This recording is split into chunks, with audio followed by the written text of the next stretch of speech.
அனைவருக்கும் வணக்கம். Welcome to இணைந்த கைகள் ஐஏஎஸ் அகாடமி. நம்ம யூடியூப்ல இந்தியன் ஹிஸ்டரிக்கான ஃப்ரீ கிளாஸஸ் பார்த்துக்கிட்டு இருக்கோம். அதுல இண்டஸ் வேலி சிவிலைசேஷன் அப்படின்ற ஒரு டாபிக், ஹிஸ்டரியோட முதல் டாபிக் நம்ம ஏற்கனவே கம்ப்ளீட் பண்ணியிருந்தோம்.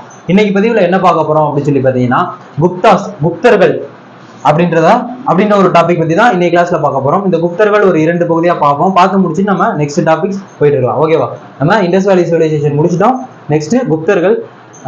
இது வந்து யூடியூப்ல ஃப்ரீ கிளாஸஸ் தான். இன்னுமே உங்களுக்கு இன்டெப்தா வேணும் அப்படின்னு சொல்லி நினைச்சீங்கன்னா, டெஸ்கிரிப்ஷன்ல இருக்கக்கூடிய நம்ம அகாடமி நம்பருக்கு கால் பண்ணி கான்டாக்ட் பண்ணி நீங்க நம்மளுடைய ஆன்லைன் கோர்ஸ்லயோ ஆஃப்லைன் கோர்ஸ்லயோ ஜாயின் பண்ணிக்கலாம். ஓகேவா? ஓகே. இந்தியன் ஹிஸ்டரியோடைய செகண்ட் டாபிக் குப்தர்கள், குப்தாஸ் அப்படின்னு சொல்லுவாங்க. இவங்களுடைய காலத்தை பொறுத்த வரைக்கும் கிபி 300 இருந்து கிபி 700 வரைக்கும் சொல்லுவாங்க. ஓகேவா? காமனா சொல்றது இந்த இயர்ஸ். ஆனா சின்ன சின்ன சேஞ்சஸ் இருக்கும். நம்ம ஸ்கூல் புக்லயே 6th புக்ல ஒரு மாதிரியும் 11th புக்ல ஒரு மாதிரியும் இருக்கும். அதனால இயர்ஸ் போட்டு இந்த இடத்துல குழப்பிக்க வேணாம். ஓகேவா? ஃபர்ஸ்ட் இதை யாரு உருவாக்குறாங்க, இந்த குப்த வம்சத்தை யாரு ஃபர்ஸ்ட் தோற்றுவிக்கிறாங்க, ஒரிஜினேஷன் எங்க இருந்து வந்திருக்கு அப்படின்னு சொல்லி பாத்தீங்கன்னா, ஸ்ரீகுப்தா அப்படின்ற ஒரு மன்னர் தான். ஸ்ரீகுப்தா அப்படின்ற ஒருத்தர் தான் முதல்ல இந்த குப்த வம்சத்தை தோற்றுவிக்கிறார். இண்டஸ் வேலி சிவிலைசேஷன் அப்படின்னு சொல்லி பார்த்தோம்னா நமக்கு கிமு 3000 to 1700 டோட்டலாவே அழிஞ்சிட்டாங்கன்னு சொல்லி பார்த்தோம். அதுக்கப்புறம் பல வருஷங்கள் கழிச்சு அதுக்கப்புறம் நமக்கு இங்கிட்ட ஒரு 1700, இங்க ஒரு 300, கிட்டத்தட்ட அந்த இண்டஸ் வேலி மக்கள் அழிஞ்சு ஒரு 2000 வருஷத்துக்கு பிறகுதான் இந்த குப்தர்கள் ஆட்சி பண்றாங்க. அதற்கு நடுவில் நிறைய நடந்திருக்கும். ஹிந்து மதம் அப்படின்ற ஒரு மதமே புதுசா உருவாயிருக்கும். ஆரியர்கள் வந்து அந்த வேதங்கள் அப்படின்ற ஒரு விஷயத்தை உருவாக்கி இருப்பாங்க. இப்ப இவங்க பார்த்தோம்னா ஹிந்து மதத்தை ஃபாலோ பண்ண ஒருத்தவங்கள தான் இருக்காங்க. இந்த ஸ்ரீகுப்தா அப்படின்றவர் தான் முதல்ல குப்த வம்சம் அப்படின்னு ஒரு வம்சத்தை தோற்றுவிக்கிறாரு. எந்த ரீஜியன்ல ஸ்டார்ட் பண்றாரு அப்படின்னு சொல்லி பாத்தீங்கன்னா, பெங்கால் அண்ட் பீகார், வங்காளம் மற்றும் பீகார் அந்த பகுதிகளில் ஒரு சின்ன அரசா இவர் தோற்றுவிக்கிறாரு. இவரை பொறுத்த வரைக்கும் வேற எதுவும் பெரிய விஷயங்கள்லாம் இல்ல. சாதாரண ஒரு குடும்பத்துல இருந்து சின்ன ஒரு கிங்கா ஆரம்பிக்கிறாரு. முதல் உருவம் பொறித்த நாணயம். இவரை பத்தி வேற என்ன தெரிஞ்சுக்கணும் அப்படின்னா, முதல்ல குப்தர்கள்ல உருவம் பொறித்த நாணயம், அவருடைய உருவம் பொறித்த நாணயத்தை அவரே ரிலீஸ் பண்ணிக்கிறாரு. First figure is an engraved coin அப்படின்னு சொல்லியிருக்காங்க. ஓகேவா? அடுத்து பார்த்தோம் அப்படின்னா, இவருடைய சன் கடோத்கஜன் அப்படின்ற ஒருத்தர் வராரு. யாரு? கடோத்கஜா அப்படின்ற ஒரு நபர் வராரு. இவங்க 2 பேரையும் பாக்குறதுக்கு பெருசும் இல்ல. ஸ்ரீகுப்தருக்காச்சும் ஒரு நாணயம் வச்சு பார்த்தோம். கடோத்கஜாக்கு பெருசா எதுவும் இல்ல. இவங்க 2 பேரையுமே மகாராஜா அப்படின்னு தான் சொல்லுவாங்க. இவங்க 2 பேரையுமே மகாராஜா அப்படின்னு சொல்லியிருக்காங்க. ஓகேவா? இவ்வளவுதான் அவங்களுடைய பேசிக்கான ஒரு ஸ்டார்டிங் ஸ்டேஜ். இவங்க தான் ஸ்ரீகுப்தர் மற்றும் வேற யாரு?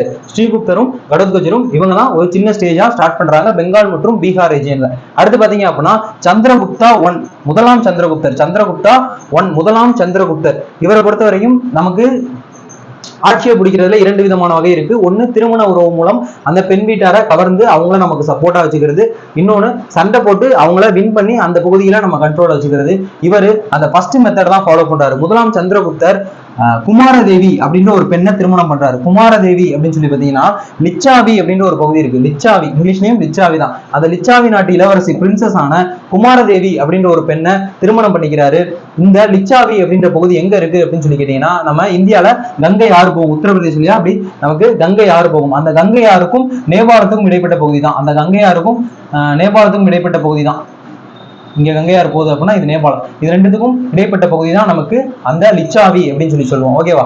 இந்த பிரின்சஸை இவர் என்ன பண்ணிக்கிறாரு? கல்யாணம் பண்ணிக்கிறாரு.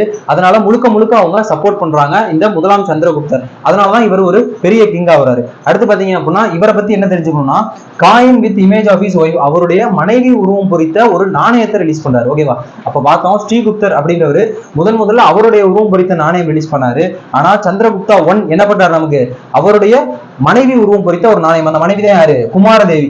இந்த காயின்ஸ்ல நமக்கு லிச்சாவையா அப்படின்ற ஒரு வேர்டும் போட்டிருக்காங்க. லிச்சாவையா, இங்கிலீஷ் நேம் லிச்சாவையா, தமிழ் நேம் லிச்சாவையா தான். லிச்சாவையா அப்படின்ற ஒரு வேர்டிங்ஸ் அந்த போட்டோ கீழே, இமேஜ் கீழே என்ன பண்ணிருக்காங்க? அந்த லிச்சாவையா அப்படின்ற வேர்டிங்ஸும் நமக்கு கொடுத்துருக்காங்க. ஓகேவா? ஓகே. அடுத்து இவரை பத்தி வேற என்ன தெரிஞ்சுக்கணும் அப்படின்னு சொல்லி பாத்தீங்கன்னா, ஃபர்ஸ்ட் 2 பேரையும் ஸ்ரீகுப்தர் மற்றும் கடோத்கஜர் இவங்க 2 பேரையும் நம்ம மகாராஜா அப்படின்னு சொல்லி பார்த்தோம். ஆனா சந்திரகுப்தா 1 நம்ம என்ன சொல்றோம்? இது சந்திரகுப்தா 1 மற்றும் அதுக்கடுத்து வரக்கூடியவங்கள மகாராஜாதி ராஜா அப்படின்னு சொல்றோம். மகாராஜா அதி ராஜா அப்படின்னு சொல்றோம். அப்ப இதுல இருந்து நமக்கு என்ன தெரியுது?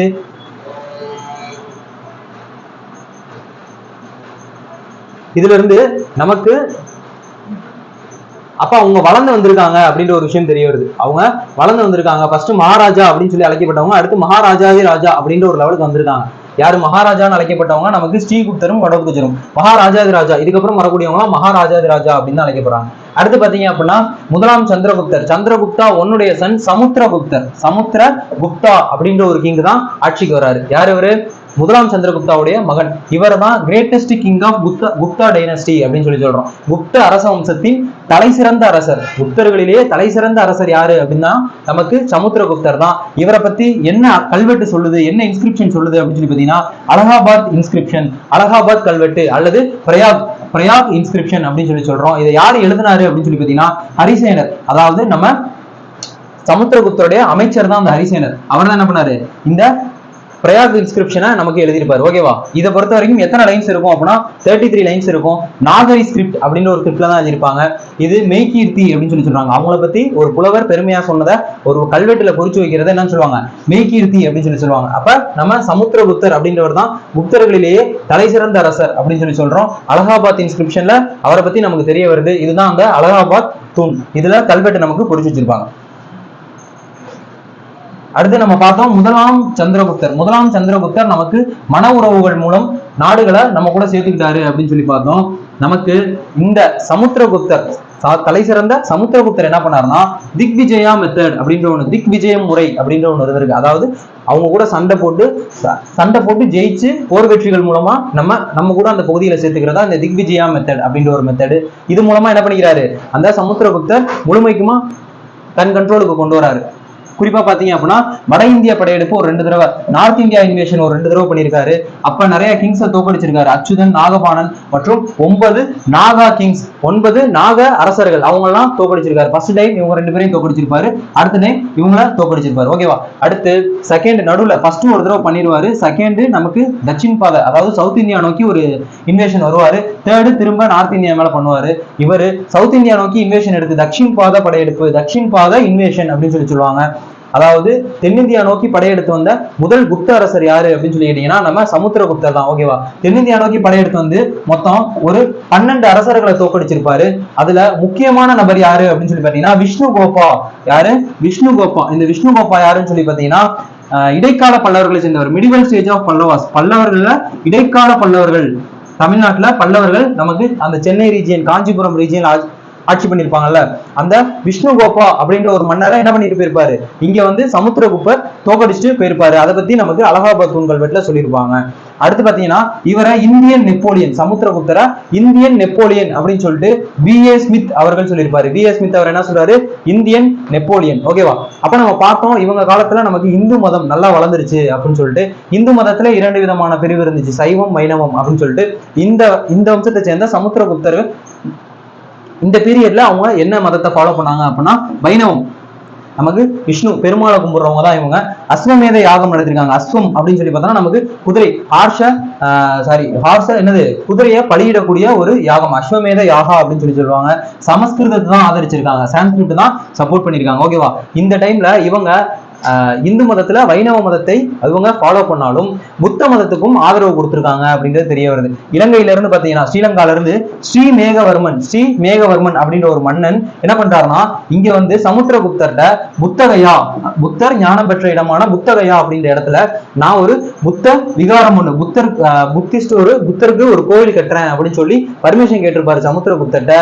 சமுத்திரகுப்தர் தாராளமா கட்டிக்கோ அப்படின்னு சொல்லிட்டு பர்மிஷன் கொடுத்திருப்பாரு. அப்ப இதுல இருந்து என்ன தெரியுது அப்படின்னா மத நல்லிணக்கத்தோட இருந்திருக்காங்க. அவங்க எனக்கு என் மதம் பெருசு, உன் மதம் சின்னது அப்படின்ற மத சண்டைகள்லாம் இவங்க காலத்துல இல்ல அப்படின்ற ஒரு விஷயம் தெரிய வருது. சமுத்திரகுப்தரை பத்தி வேற என்ன தெரிஞ்சுக்கணும் அப்படின்னு சொல்லி பாத்தீங்கன்னா இவருக்கு வீணை வாசிக்கிறதுல ரொம்ப ஆர்வம், வீணா பிளே பண்றதுல இவருக்கு ரொம்ப ஆர்வம். அதனால இவருடைய நாணயங்கள் என்ன பண்ணிக்கிட்டாருன்னா அவர் வீணை வாசிப்பது போன்ற படத்தை வச்சு நாணயங்கள் ரிலீஸ் பண்றாரு. அவர் வீணை வாசிப்பது போன்ற படங்களை வச்சு இவருடைய நாணயங்களை ரிலீஸ் பண்றாரு. இவருக்கு ஒரு பட்டம் இருக்கு இந்த வீணை வாசிக்கிறதுனால, கவிராஜா அப்படின்னு சொல்ற ஒரு பட்டம். ஓகேவா? கவிராஜான்ற பட்டம் இவருக்கு வீணை வாசிப்பதுல ஆர்வம் இருக்கிறதுனால கவிராஜா அப்படின்ற ஒரு பட்டமும் இருக்கு. இதுதான் சமுத்திரகுப்தரை பத்தின முழுக்க தகவல்கள். குப்தரசர்களின் தலை சிறந்த அரசர், greatest king of Gupta dynasty அப்படின்னு சொல்லி பார்த்தோம். அடுத்து பார்த்தோம் அப்படின்னா சந்திரகுப்தா 2, இரண்டாம் சந்திரகுப்தர்.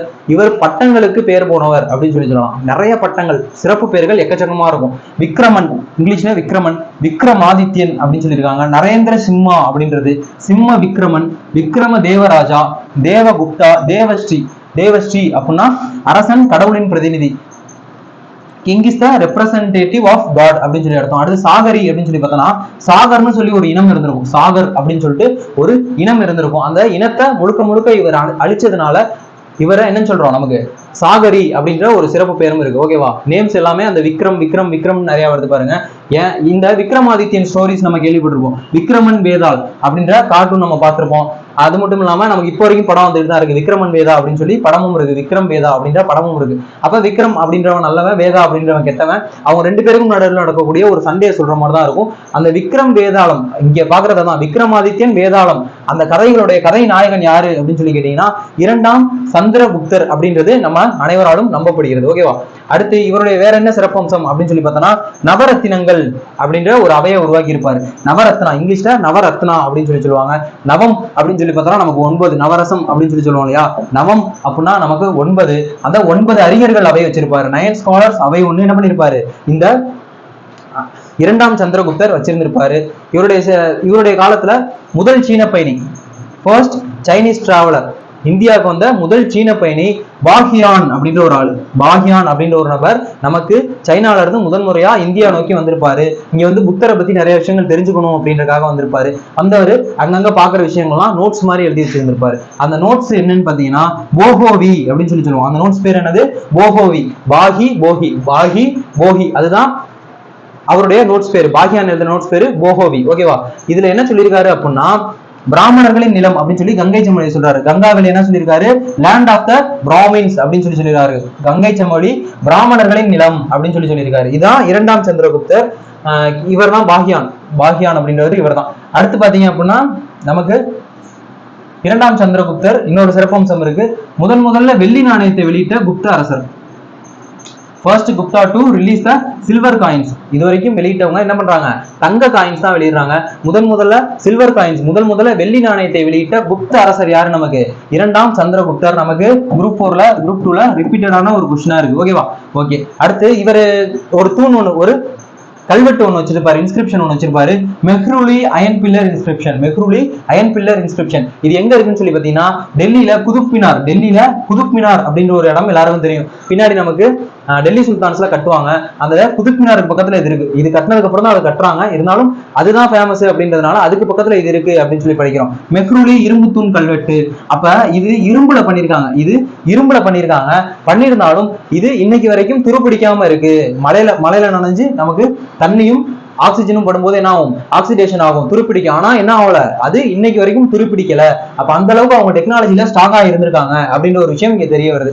அடுத்து பார்த்தோம் அப்படின்னா குமாரகுப்தர், 2ஆம் சந்திரகுப்தருடைய மகன் குமாரகுப்தர் அப்படின்றவர் தான் ஆட்சிக்கு வராரு. இவருடைய இயற்பெயர் அப்படின்னு சொல்லி பார்த்தோம்னா சக்கராதித்யா அப்படின்னு சொல்லி சொல்லுவாங்க. சக்கராதித்யர் அப்படின்னு சொல்லுவாங்க. இவரை பத்தி நம்ம என்ன தெரிஞ்சுக்கணும் அப்படின்னா நாலந்தா பல்கலைக்கழகம், நாலந்தா யூனிவர்சிட்டி அப்படின்ற ஒரு யூனிவர்சிட்டியை இவர் உருவாக்கி இருப்பார். எங்க அப்படின்னா பீகார்ல. அப்ப இன்னைக்கெல்லாம் நமக்கு பீகார்ல எஜுகேஷன்ல எந்த அளவுக்கு பின்னாடி இருக்க முடியுமோ அந்த அளவுக்கு இருக்காங்க. ஆனா அந்த டைம்ல முக்தர்கள் காலத்துல என்ன பண்ணிருக்காங்க? பீகார்ல எஜுகேஷன்ல நல்லா இருந்திருக்காங்க. குறிப்பா பாத்தீங்க அப்படின்னா இவங்களுடைய தலைநகரம், முக்தர்களுடைய தலைநகரம் என்ன அப்படின்னு சொல்லி பாத்தீங்கன்னா பாட்டலிபுத்திரம். பாட்டலி புத்ரா அப்படின்னு சொல்லி சொல்லுவாங்க. அந்த பாட்டலிபுத்திரம் எங்க இருக்கு அப்படின்னா பீகார்ல தான் இருக்கு. பாட்டலிபுத்திரம் எங்க இருக்கு? பீகார்ல தான் இருக்கு. அதே மாதிரி இவங்களுடைய சின்னம் என்ன அப்படின்னு சொல்லி பாத்தீங்கன்னா கருடன் அப்படின்னு சொல்லி சொல்லுவாங்க. இங்கிலீஷ்ல கருடா அப்படின்னு சொல்லி சொல்லுவாங்க. இவங்களுடைய சின்னம், குப்தர்களின் சின்னம் என்னது? கருடா அப்படின்னு சொல்லி சொல்லுவாங்க. இந்த நாலந்தா பல்கலைக்கழகம் குமாரகுப்தா, நாலந்தா யூனிவர்சிட்டி குமாரகுப்தாவால கட்டப்படுகிறது.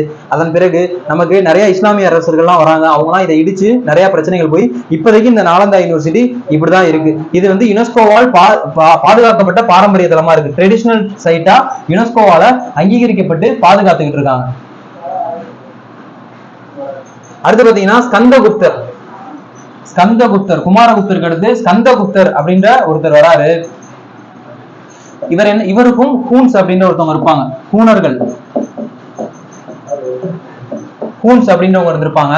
அந்த ஹூனர்களுக்கும் இவர்களுக்கும் அடிக்கடி சண்டை ஏற்பட்டே இருந்திருக்கும். இவர் என்ன பண்றாருன்னா மொத்தமா ஹூனர்களை அழிச்சிடறாரு. ஹூனர்களை ஃபுல்லா என்ன பண்ணிடுறாரு? அழிச்சிடறாரு. இருந்தாலும் அவங்க மீண்டும் மீண்டும் படையெடுத்து வந்துகிட்டு தான் இருக்காங்க. அப்படி வரதுனால அவங்களுடைய ட்ரெஷரி எம்டி ஆயிருது. அவங்களுடைய கருவூலம் மொத்தமா என்ன ஆயிருது? காலி ஆயிருது. இருந்தாலுமே அவர் என்ன பண்ணல? அவங்கள விட்டு வைக்கல, ஹூணர்களை ஃபுல்லாவே அழிச்சு முடிச்சிட்டாரு. இவர் வச்ச இன்ஸ்கிரிப்ஷன் அப்படின்னு சொல்லி பார்த்தோம்னா பித்தாரி ஒற்றை தூண் கல்வெட்டு, Bhitari single pillar inscription, Bhitari single drop pillar inscription, Bhitari ஒற்றை தூண் கல்வெட்டு மூலமா நம்ம ஸ்கந்தகுப்தர் பத்தி தெரிஞ்சுக்கலாம். ஓகேவா? அடுத்து பார்த்தோம் அப்படின்னா பாலாதித்யர், பாலாதித்யா அப்படின்னு சொல்லி சொல்லுவாங்க. இந்த பாலாதித்யரை பொறுத்த வரைக்கும் last emperor of Gupta dynasty அப்படின்னு சொல்லுவாங்க. அதாவது குப்த பேரரசின் கடைசி பேரரசர், குப்த அரசர்களின் குப்த வம்சத்தின் கடைசி பேரரசர், கடைசி பேரரசர். அப்ப பேரரசர்னா பெரிய பகுதிகளை தன்னுடைய கண்ட்ரோல வச்சிருந்தவர் தான் பேரரசர். மேல நம்ம இமேஜ் கொடுத்திருப்போம், குப்தர்கள் எந்த அளவுக்கு பகுதி வச்சிருந்தாங்க அப்படின்னு சொல்லி பார்த்தோம். அப்ப இந்த டைம்ல இவங்க என்ன ஆயிடுறாங்கன்னா புத்த மதத்துக்கு கன்வெர்ட் ஆயிடுறாங்க. இவங்கலாம் புத்த மதத்துக்கு கன்வெர்ட் ஆகி போயிடுறாங்க நமக்கு. அதனால இவங்க என்ன பண்ணுவாங்க, புத்தர் சண்டை போடக்கூடாது, எல்லாரையும் பொறுத்து போகணும், அமைதியா இருக்கணும் அப்படின்னு சொன்னதுனால இவங்க பெருமளவுல சண்டையை விரும்பாம அமைதியா தான் இருக்காங்க. இவங்க டைம்ல என்ன ஆகுது அப்படின்னு சொல்லி பாத்தீங்கன்னா மிகிரகுலர் அப்படின்னு ஒருத்தர் இருக்காரு. அந்த மிகிரகுலாவுக்கும் இவருக்கும் நிறைய சண்டைகள் நடந்துகிட்டே இருக்கு. மிகிரகுலரை தூக்கி பாலாதித்யர் ஜெயில வச்சிடறாரு. அதுக்கப்புறம் மிகிரகுலருடைய ஆளுங்க வந்து பாலாதித்யரை முடிச்சு விட்டுட்டு மிகிரகுலரை கூட்டிட்டு போயிறாங்க. ஓகேவா? ஓகே. இப்ப இவருடைய பாலாதித்யருடைய இன்னொரு பேர் அப்படின்னு சொல்லி நரசிம்ம குப்தா அப்படின்னு சொல்லுவோம். நரசிம்ம குப்தா அப்படின்றதான் பாலாதித்யரோட இன்னொரு பேர். அப்ப இந்த அளவுக்கு சூப்பரா இருந்திருக்காங்க. இவங்களுடைய வீழ்ச்சி, இவங்களுடைய ஃபால் எப்படி ஆச்சு அப்படின்னு சொல்லி பாத்தீங்கன்னா அப்ப பார்த்தோம், பாலாதித்யர் தான் கடைசி பேரரசர் அப்படின்னு சொல்லி பார்த்தோம். மிகிரகுலர் என்ன பண்ணிட்டாரு, பாலாதித்யரை மொத்தமா முடிச்சு விட்டு போயிட்டாரு. அதுக்கப்புறம் இந்த பாலாதித்யரோட பகுதிகள் எல்லாம் யாருக்கு போயிருக்கும், அந்த மன்னருக்கு போயிருக்கும். அப்ப இவங்களுக்கு பிறகு சின்ன சின்ன பகுதியை வச்சு ஆட்சி பண்ணிக்கிட்டே மெயின்டைன் பண்ணி வந்துட்டு இருக்காங்க. ஓகேவா? இவ்வளவு பெரிய பகுதி ஆட்சி பண்ணிக்கிட்டு இருந்தவங்க கடைசியில கொஞ்சமா இவ்வளவு பகுதிக்கு வந்துட்டாங்க. ஓகேவா? அதனாலதான் இவ்வளவு பகுதியை கடைசியா வச்சிருந்த ஒரு பேரரசர், கடைசியா இவ்வளவு பகுதியை கடைசியா வச்சிருந்த ஒரு அரசர். இப்படி last king of Guptas kingdom, last king of Gupta dynasty அப்படின்னு சொல்லி பார்த்தோம்னா கடைசி குப்த அரசர் அப்படின்னு சொல்லி பார்த்தோம்னா விஷ்ணுகுப்தர். ஓகேவா? புரியுதுங்களா? கடைசி குப்த பேரரசர் யாரு அப்படின்னு சொல்லி பார்த்தீங்கன்னா பாலாதித்யர் அல்லது நரசிம்மகுப்தர். கடைசி குப்த அரசர் யாரு அப்படின்னு சொல்லி பார்த்தீங்கன்னா விஷ்ணுகுப்தர். ஓகேவா? இவங்களுடைய வீழ்ச்சிக்கான காரணம் என்ன அப்படின்னு சொல்லி பார்த்தீங்கன்னா புத்த மதத்துக்கு மாறுறதுனால அவங்க என்ன பண்ணாங்க, பீஸ், அமைதியை தான் விரும்பி வாழ்ந்தாங்க. இப்படிதான் ஸ்ரீகுப்தர் தோற்றுவிக்கக்கூடிய அந்த குப்தா டைனாஸ்டி கடைசியில விஷ்ணுகுப்தருடைய காலத்தோட என்னாவது முடிவுக்கு வருது. ஓகேவா? ஓகே. இதோட இந்த கிளாஸ் நம்ம என்ன பண்ணுவோம், முடிச்சுப்போம். பார்ட் 1 புரிஞ்சிருக்கோம் அப்படின்னு சொல்லி நம்புறேன். நம்ம பதிவில் நெக்ஸ்ட் பதிவில் என்ன பார்ப்போம் அப்படின்னா இவங்களுக்கு என்னென்ன சான்றுகள் கிடைச்சிருக்கு அப்படின்றத பத்தி நம்ம நெக்ஸ்ட் கிளாஸ்ல பார்ப்போம். இது யூடியூப்ல ஃப்ரீ கிளாஸஸ் தான். நம்ம இப்படியே கொண்டு போய் என்ன பண்ண போறோம், கம்ப்ளீட்டா உங்களுக்கு முடிச்சு கொடுக்க போறோம். இதனுடைய நெக்ஸ்ட் பார்ட்ல அடுத்து என்ன பண்ணுவோம் அப்படின்னா இந்த மாதிரி ஹிஸ்டரி, ஐஎன்எம், இந்த மாதிரி ஜிஎஸ் எல்லாமே உங்களுக்கு கொண்டு போகலாம். கரெக்டா சப்போர்ட் பண்ணி இது நல்லா போயிட்டு இருந்துச்சு அப்படின்னா என்ன பண்ணலாம், கண்டிப்பா கொண்டு போகலாம். எக்ஸாம்ஸ் நெருங்கிட்டு இருக்கு, நல்லா படிங்க. இந்த கிளாஸ் புரிஞ்சிருக்கும் அப்படின்னு சொல்லி நம்புறேன். இது குப்தர்கள் பகுதி 1. அடுத்த பதிவுல குப்தர்கள் பகுதி 2 பார்ப்போம். ஓகேவா? ஓகே. நம்ம அகாடமில இருந்து நிறைய கிளாஸஸ் போயிட்டு இருக்கு, ஆஃப்லைன் ஆன்லைன் கிளாஸஸ் நிறைய போயிட்டு இருக்கு. அதெல்லாம் ஜாயின் பண்ணணும் அப்படின்னு சொல்லி நினைச்சீங்கன்னா டிஸ்கிரிப்ஷன்ல இருக்கக்கூடிய மொபைல் நம்பருக்கு கான்டாக்ட் பண்ணி நீங்க ஜாயின் பண்ணிக்கலாம். ஓகேவா? ஓகே. நன்றி, வணக்கம்.